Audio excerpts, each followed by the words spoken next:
প্ৰতিৰক্ষা খণ্ডৰ ওপৰত সদায় গুৰুত্ব আৰোপ কৰি আহিছে ভাৰত চৰকাৰে। শেহতীয়াকৈ ভাৰত পাকিস্তান সংঘাতৰ পিছত কেন্দ্ৰীয় চৰকাৰে প্ৰতিৰক্ষা ব্যৱস্থা আৰু অধিক শক্তিশালী কৰি তুলিছে। এইবাৰ সেনাৰ শক্তি বৃদ্ধি কৰিব এখন অত্যাধুনিক হেলিকপ্টাৰে। সূত্ৰৰ পৰা জানিব পৰা মতে বহু প্ৰতীক্ষিত আপাচি আক্ৰমণাত্মক হেলিকপ্টাৰখন অৱশেষত ভাৰতৰ হাতলৈ আহিব। ভাৰতে অহা 21 জুলাইত আমেৰিকাৰ পৰা আপাচি আক্ৰমণকাৰী হেলিকপ্টাৰৰ প্ৰথমটো বেটছ লাভ কৰিব। প্ৰথম পৰ্যায়ত আহিব 3খন আপাচি হেলিকপ্টাৰ। জানিব পৰা মতে এই হেলিকপ্টাৰসমূহে ভাৰতীয় বায়ুসেনাৰ হিন্দন এয়াৰবেছত অৱতৰণ কৰিব।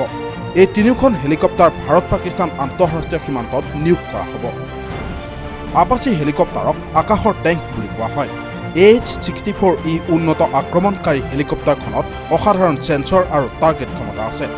দিনেই হওক বা ৰাতিয়েই হওক এই হেলিকপ্টাৰখনে ধুমুহাৰ পৰা আৰম্ভ কৰি প্ৰচণ্ড তুষাৰপাতলৈকে যিকোনো প্ৰত্যাহ্বানমূলক পৰিৱেশত শক্তিৰে কাম কৰিব পাৰে। এই হেলিকপ্টাৰখনে কেৱল আক্ৰমণ কৰাই নহয়, প্ৰতিৰক্ষাতো বিশেষ ভূমিকা পালন কৰে।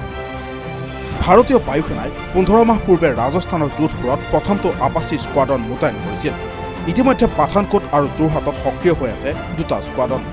যদিও বহু আগতেই এই হেলিকপ্টাৰখন আমেৰিকাৰ পৰা আহিবলগীয়া আছিল, কিন্তু বিভিন্ন কাৰণত বাৰে বাৰে পলম হয়। ইয়াৰ পূৰ্বে 2015 চনত ভাৰতীয় বায়ুসেনাই 22খন আপাচি হেলিকপ্টাৰ ক্ৰয় কৰিছিল। এই হেলিকপ্টাৰসমূহ 2020 চনৰ জুলাই মাহত ভাৰতীয় বায়ুসেনাক ডেলিভাৰ কৰা হৈছিল। ডোনাল্ড ট্ৰাম্প ভাৰতলৈ অহাৰ সময়ত ভাৰতৰ সৈতে $60 কোটি চুক্তি স্বাক্ষৰ কৰিছিল, যাৰ অধীনত 6খন আপাচি হেলিকপ্টাৰ ক্ৰয় কৰা হৈছিল।